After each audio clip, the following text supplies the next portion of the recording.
Good afternoon. We are breaking into programming this afternoon to bring you a news conference from Houston Mayor Sylvester Turner updating the city's response to coronavirus. Let's take a listen. This is, there are two stand-up public sites inside the city of Houston. One is Del Mar and one is Butler. And today we're at the Del Mar Stadium.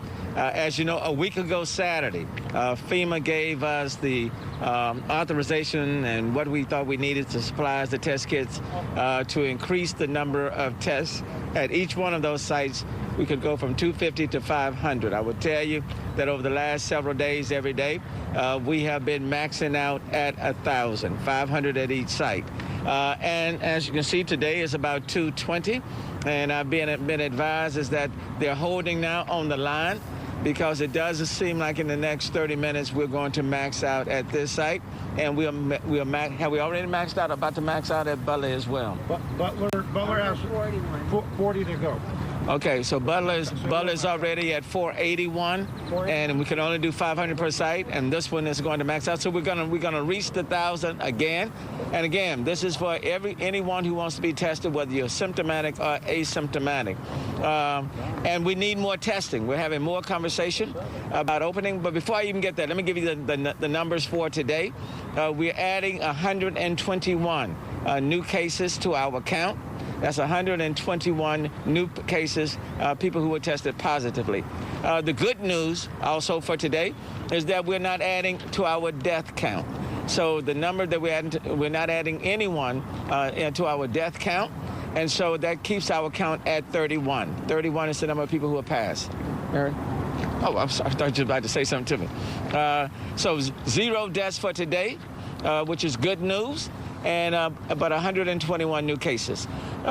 There's more conversation about reopening, let's say business and everything else, but we know the key is on testing. And even though we've been authorized to increase our count to 500, there's still concerns about the supplies that we are being given. And so, Caitlin, why don't you come up from the Houston Health Department and kind of explain what our dilemma is right now as it relates to testing taking place on Monday. Some of the supplies... Caitlin Henderson, I'm sorry. Thank you. Some of the supplies that we are in need of is media as well as surgical masks for us to be able to continue running our testing sites. So that is the major demand right now is media and surgical masks. Can you explain what media is? Yeah. I'm going to let Dr. Purse explain what media is. Dr. Purse? There you go. So when somebody gets tested, there's whether with the older way where the swab is inserted up someone's nose, or the new way where somebody does it for themselves and they insert the swab about halfway up their nose and get a sample. That is then put into a plastic test tube which has a liquid in it which we call media, and that can be one of a couple of different forms, but it is a particular liquid which will keep the virus viable so that it can be found when they test it. So the swab goes in there, break up the handle, screw it tight, and that's what keeps the virus in a state so that when they test it, they'll be able to find it. So it's a particular type of solution. And the key that we're making is that in order for the testing to continue, we need everything associated with the test. So not just the test kits. I know over the past week they sent us the test kits along with the media, but we're running out. And so we need FEMA to send us everything in order for the testing to continue. And as you can see, people do want to be tested. Let me also acknowledge State Representative Anna Eastman from District 148. Thank you. We're in your district. And so we want the testing to continue. And as you can see, people want to be tested. They want to be tested. And we need for people to be tested because that's how we determine where this virus is. So that's critically important. So we need FEMA and the state, whomever, to send us, continue to send us everything we need so we can continue to do the testing at these two public sites. And quite frankly, we need to expand the testing even more throughout the entire city of Houston in order to better detect and discern where the virus is, where it's located, especially since there's more talk now about reopening things. Now, let me pause. Chief Acevedo, with report from HPD. Thank you, Mayor. Thanks for being out here as always. And I want to start off with some good news. We received news this morning that Officer Ray Cervantes, who you all know has been struggling, finally opened his eyes this morning. and he's actually responding to the doctor's commands to follow stimuli. So we are really, really hopeful, and we think that thanks in large part to the prayers of this community and the excellence of the medical services that we have here in the city of Houston, that he's coming through the other end, but he still has a way to go. And in terms of crime, the two areas that continue to be of concern since COVID shutdown is the burglary of buildings that are about 31%, have gone up by about 31% since COVID. And the other one is obviously the 9% assaults, many of which are related to domestic violence. So I want to remind everybody that please, if you know there's abuse in the home or if you're listening to this message, we are fully capable of responding and removing families out of a dangerous situation if we have to, but most importantly is holding people accountable, and that includes children that may be suffering from abuse or neglect. Be a good neighbor, pay attention, and call the police if you suspect something. In terms of our actual personnel, we hold at yesterday's numbers, and in case people don't remember them, I'll just repeat them real quick. But we've made really good strides there as well, Mayor. And the numbers remained 82 in quarantine, 58 sworn, which, as you remember, was over 200 when we first started, and 24 civilian. We have 37 positive sworn, 1 positive civilian, and 16 have returned to work. And if people keep praying, we look forward to the day that we'll get Ray back into the fight against crime. Good. Thanks, Mayor. Excellent report, and we certainly been praying for him, and we'll continue to pray for him and his family. Chief Pena. Thank you, Mayor. Good afternoon. So, first of all, I mean, it's encouraging to see all these people out here. I'm glad that we're going to hit our threshold at 500 at this site and the other one as well. I want to thank Representative Eastman, Mayor Turner, Dr. Peirce, and the Health Department for the incredible work they've been doing to get additional testing out here, which is important to know how much the virus has penetrated into our community. That's going to be critical to understand. For our report for the fire department, our numbers remain the same. We have 59 firefighters in quarantine. We've had 20 that have returned to work that have tested positive out of a total of 31. So that's encouraging. We want to ask the community to keep assisting us, keep assisting public safety by doing what you're doing. Stay off the roads if you don't need to be on the roads. Let us know if you're having symptoms of the virus when you call 911. And reserve 911 for true emergencies, whether it's health emergencies or safety emergencies. That way we can have enough capacity within our system to be able to service this community as well. And that's my report. Thank you. Thank you.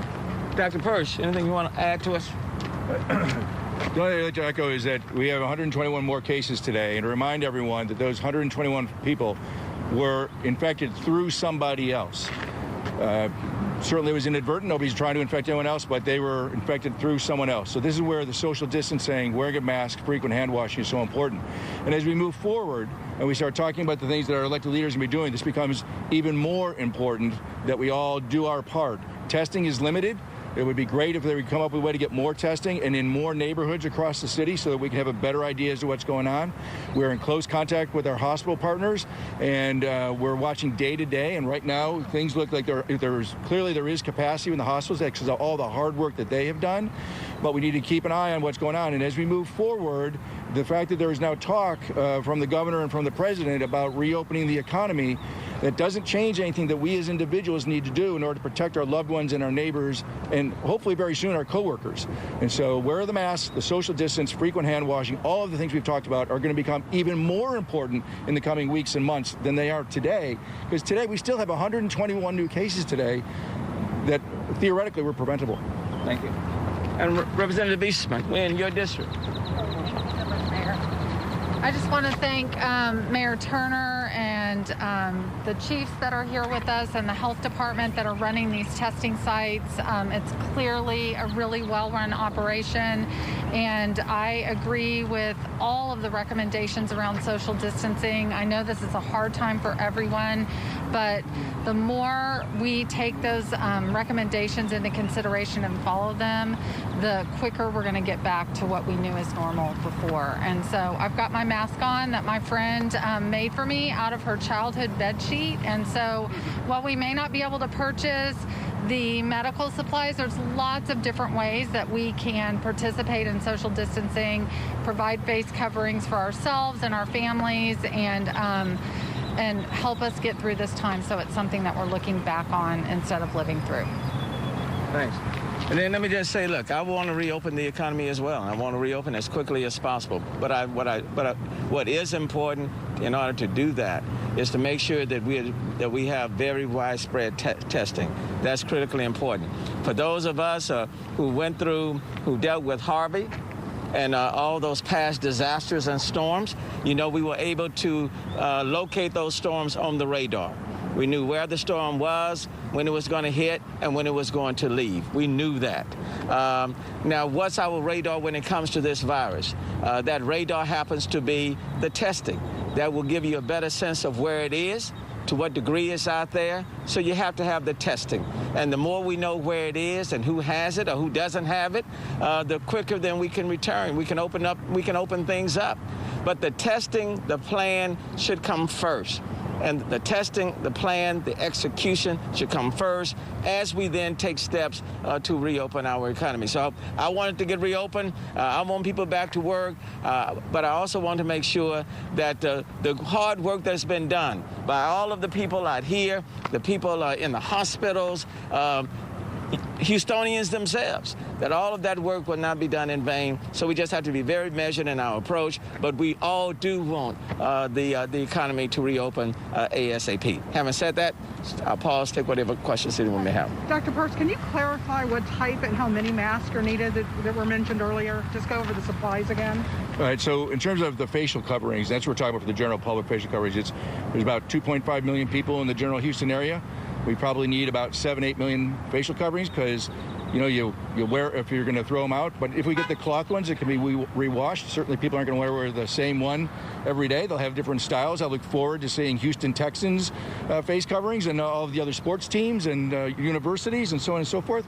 So people are probably going to need to have a number of them. And I look forward to the day when I walk into a grocery store and they're for sale on the shelf. So to give you a number is difficult, but population about 2.5 million just for the city of Houston. Multiply that times 2 or 3, and that's about how many we need to make. And as we start to have this conversation about reopening, we certainly need to have a bountiful supply of facial coverings, masks, you name it, in order to make sure that we are distributing those supplies to all of our communities at risk, vulnerable communities as well.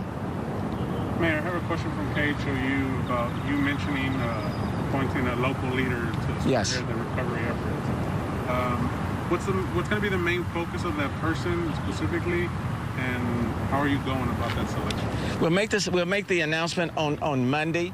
That person will lead the charge, the recovery effort, the economic recovery effort, essentially, for the city of Houston. We'll be working very closely with the county in this effort as well, because it's not just the city of Houston, it's a regional thing. And then quite frankly, just like the chief recovery czar after Hurricane Harvey, that person will have ample authority, discretion to set up whatever additional committees, task force that will be needed in order to move things forward to get us back on the road to recovery, to work in conjunction with all of the state task force, other task force, nonprofits, private chambers of commerce across the board.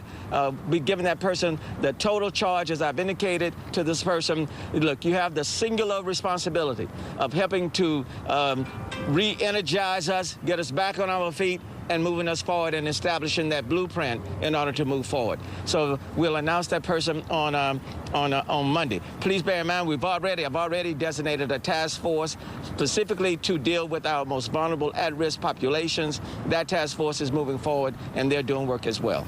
You're seeing locations like this max out and other places. Is that what's kind of encouraging, even considering reopening and going about that? Well, what it says is that people want to be tested. They want to know whether or not they have COVID-19, and that's important. So, quite frankly, each one of these test sites could handle 2,000 tests, a day. We're already at midday. We're scheduled to go until 7 p.m. but we're having to cut off now because this site will max out, as well as the Butler site. It will max out. So we need robust, widespread, what I call ubiquitous testing, because that's your lens. Those are your eyes in terms of where this virus is. Just like we have to know where the hurricane is. We got the radar that can detect this. This virus could be anywhere. It could be next door to you. It could be in front of you, behind you. You just don't know. So it's the testing that gives you that added sight, so to speak, and then it will then drive your policies and determine how quickly you need to reopen. Because we all want to reopen. I agree with the governor. We want to reopen this economy. We want to get things going again. And I think for me, from my vantage point, the precursor to achieving that objective is robust, widespread, ubiquitous testing. And then that's the diagnostic testing, and then it's the testing to see if you've had it and you've covered the antibodies. That's also a good indicator of where things are. Do you have an update on how the mobile sites are doing and the Walgreens location and how those are going? I don't know. Chief Satterwhite, any idea? This is the chief setup specialist within HPD, Chief Larry Satterwhite. He's being very kind. I got a whole team. So Walgreens, that is being handled today, and that's 7 days a week, and that's a different test. I don't have the numbers on that today, but I know it was it's a very popular test, but they're only going to do about 140 a day there, so it's all scheduled, so you'll have to call in for them specifically for that. Quite frankly, I mean, we need to be testing thousands of people a day. As we talk about reopening the economy, we ought to be testing thousands of people a day, and then we need rapid turnaround, because right now it's going to take, how long will it take to get? 47 days. Yep. It'll take 47 days for these individuals to get the results. We need rapid turnaround, so that they will know whether or not they're positive or whether or not they're negative. Then we need the ability to be able to test people and then do contact tracing if they're positive, to find out who they have been in close association with. And then we can target and isolate and quarantine. So we just need more testing and all of the supplies that go right along with the tests. When we talk about reopening, what are the steps you kind of see to doing? Like, what type of businesses, like, how is that going to scale up to finally being full?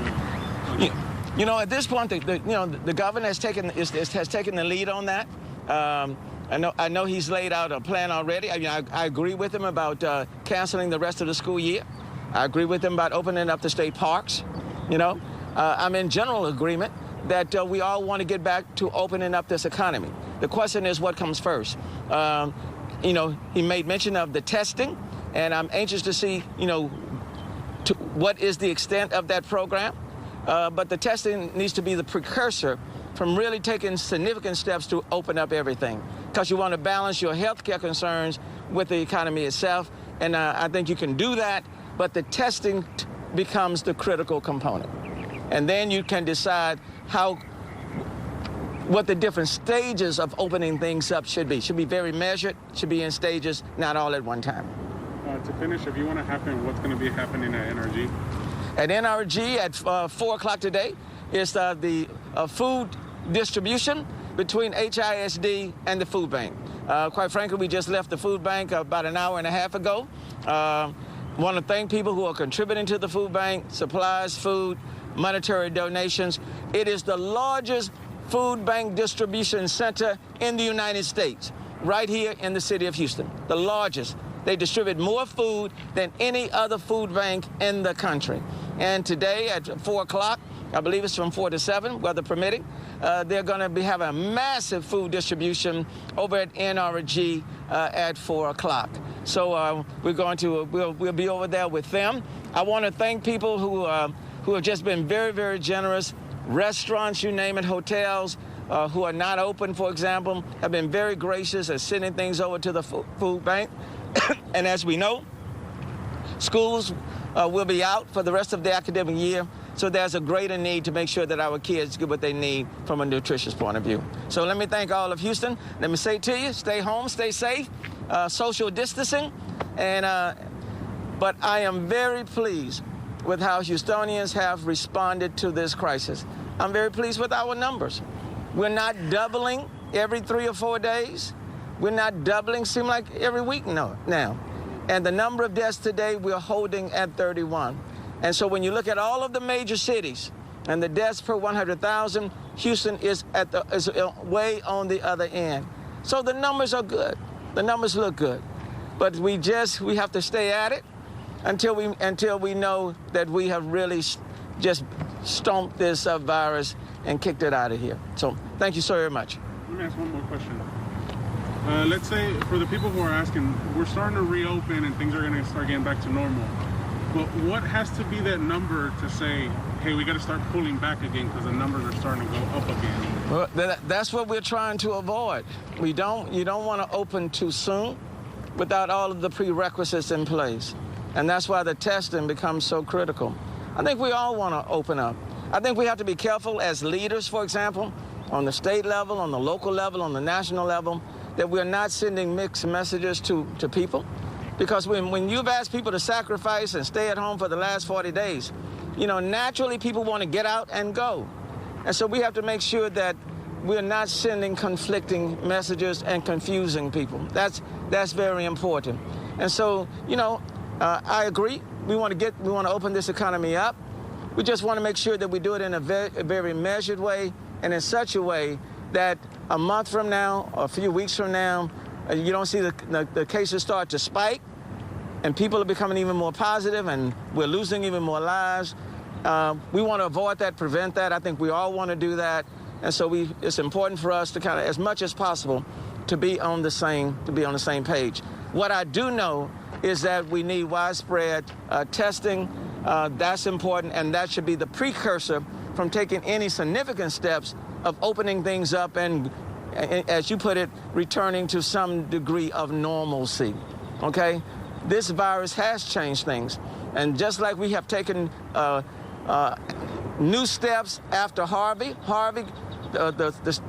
changed things, this virus has changed things. And so we need to make sure that we are putting in the necessary steps so we don't have to repeat this again anytime soon. Okay? Thanks a lot. All right, Mayor Sylvester Turner of the city of Houston wrapping up a news conference. They're updating the city's latest stats when it comes to coronavirus, COVID-19. He says there are 121 new reported cases of people who tested positive in the city of Houston. But he says the good news so far, no deaths to be reported today. So that number standing at 31 for the city of Houston. Also raising concerns about possibly running out of supplies for testing on Monday. He says they've been maxing out the 2 sites the city has up at Del Mar and Butler Stadiums. He says they're missing a key component to conduct and preserve the test, and that could impact testing on Monday. And a great update from HPD Chief Acevedo saying that Officer Ray Cervantes, who's been fighting for his life, has opened his eyes. He's responding to doctors' commands. We'll have much more coming up on the news tonight at 6. For now, back to regular programming.